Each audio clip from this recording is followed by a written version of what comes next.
morning, Soaring Angels Learning Center family and friends. It's time for Soaring at Home. So go grab up your little ones and come on over. But remember, we will use our walking feet, walking feet, walking feet. We will use our walking feet to get where we belong. Willie's using his walking feet, walking feet, walking feet. Hasel's using his walking feet to get where he belongs. We will use our walking feet, walking feet, walking feet. We will use our walking feet to get where we belong. Eric, you're using your walking feet, walking feet, walking feet. Olivia's using her walking feet to get where she belongs. Jackie used her walking feet, walking feet, walking feet. Levi used his walking feet to get where he belongs. We will use our walking feet, walking feet, walking feet. We will use our walking feet to get where we belong.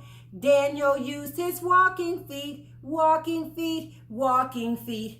Eric used his walking feet to get where he belongs. Miss Susie's gonna use her walking feet, walking feet, walking feet. Miss Susie's gonna use her walking feet to get where she belongs.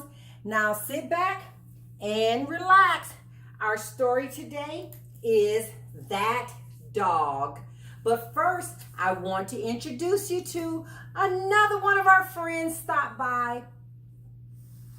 And his name is Vu. So we have Vu 1 and Vu 2. These are our lovies. Grab up your lovies if you have one and sit back. The name of this story is called That Dog.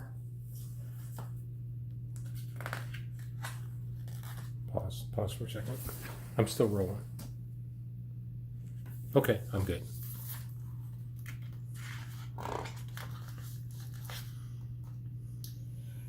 The mean, miserable Jones family never looked.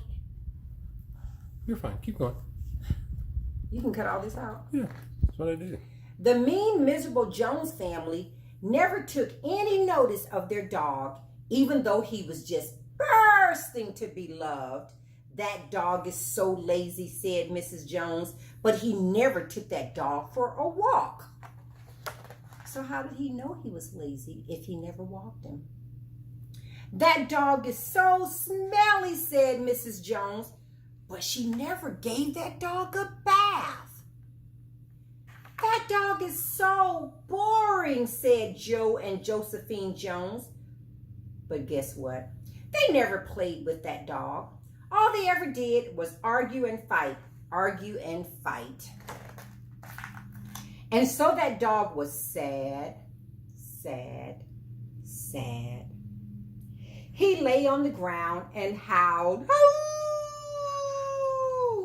as though the end of the world had come.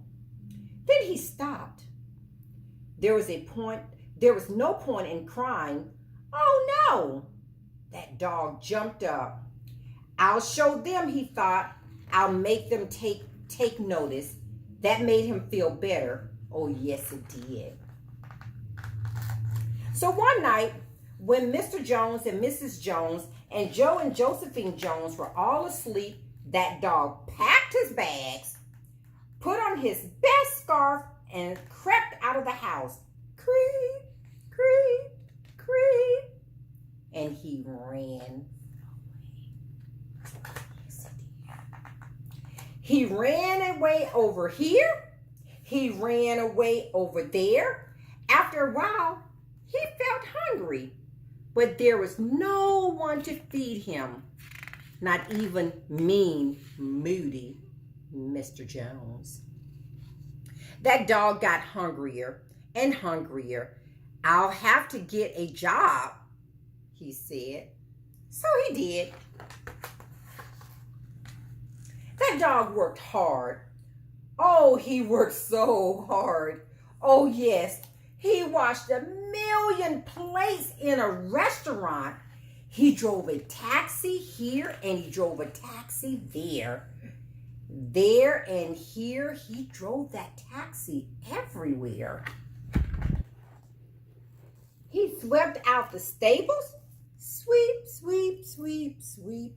He picked up litter in the park.